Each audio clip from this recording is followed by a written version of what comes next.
When your cat casually steps on your face at 3 a.m., do you actually know what game they're playing?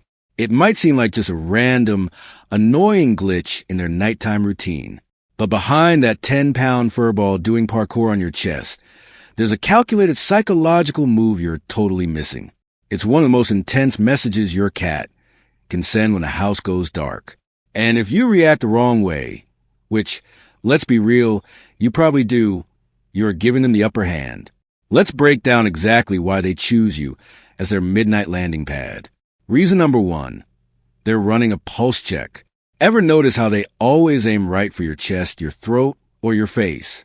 Out of the entire king-size bed, they choose the exact spots where your breathing is the most obvious.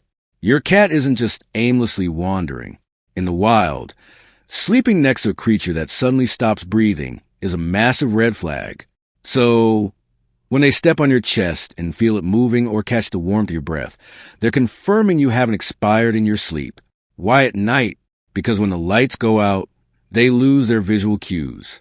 You aren't talking, you aren't moving, you've basically gone offline.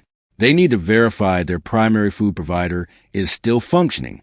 But hold on, because there's a much deeper, almost manipulative reason they target you, and it traces all the way back to their kitten days. We'll get to that at the end, and it's going to completely reframe how you see these late-night visits. Reason number 2, you are their property, and they're renewing the lease. Why do they have to physically walk across you like you're a human sidewalk, instead of just sleeping next to you? It's all about resource dominance. Your cat has hidden scent glands in their paw pads. Every single step they take on your skin or your blanket leaves a microscopic chemical signature that screams mine to any other animal in the tri-state area. It's not random affection. It's biological tagging. Think about it. During the day, you go out, you interact with other humans, maybe pet a dog. How dare you? By the time you hit the bed, their scent from yesterday is completely washed off.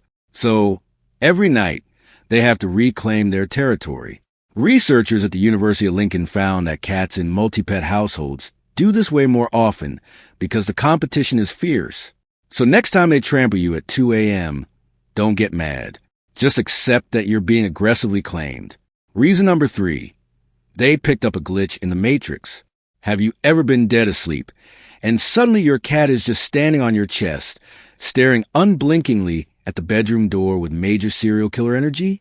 They aren't hallucinating. Cats can hear frequencies up to 64,000 hertz, while we tap out at a measly 20,000. They are literally hearing things that do not exist in your reality. A pipe shifting, a bug in the wall, a raccoon 2 yards over. You slept right through it. They didn't. But why climb on you? Because in their mind, you are the ultimate high ground observation deck. When a cat hears a potential threat, their instinct is to find the highest, safest surface to assess the situation.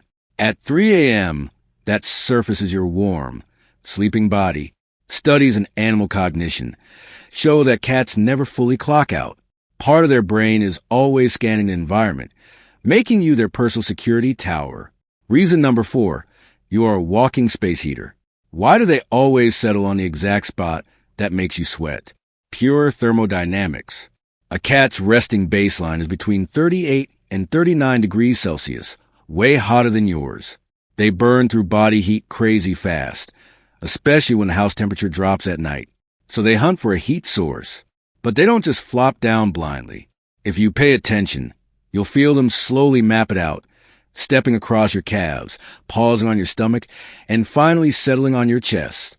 They are literally running a thermal scan with their paw pads, comparing heat zones until they find the absolute warmest spot.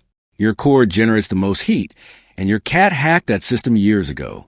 You'll notice this gets worse in the winter, not because they love you more, but because your value as a heat radiator just skyrocketed. Reason number 5, they're low-key gaslighting you into waking up. Sometimes they don't just walk and settle. They walk, sit directly on your face, purr aggressively into your ear canal, and bat at your nose until you're forced into consciousness. This isn't love. This is a highly coordinated campaign. Cats are crepuscular, meaning their biological prime time is at dawn and dusk. While you're in REM sleep at 5 a.m., they are fully activated and ready to scheme. Usually it's about food. Their internal clocks are terrifyingly accurate. If you feed them at 6 a.m., they will start the psychological warfare at 5:45 a.m. just to ensure you don't slack off. Researchers in Zurich found they can anticipate meals down to a 15-minute window. Or it's just pure understimulated boredom. But here's the critical mistake most owners make. If you get up to feed them or play with them, you just lost a game. You are positively reinforcing the behavior. They instantly learn that stepping on your face yields results. Once that neural pathway clicks, good luck getting your sleep schedule back. And finally, the deepest reason of all, the one I mentioned earlier. If your cat walks onto your chest and starts doing that slow, hypnotic pushing motion with their paws, what the internet calls making biscuits, they are accessing a core childhood memory. When kittens are born, they need their mother's belly to stimulate milk flow. It's a primal survival instinct, and it never actually leaves their hard drive. When your adult cat climbs on top of you in the dark and starts kneading, their brain is literally replaying the closest thing they have to a feeling of total safety. Your body heat, the rhythm of your breathing, the sound of your heartbeat. In that exact moment, your chest feels like the safest place in the universe. They aren't just walking on you. To them, you feel like mom.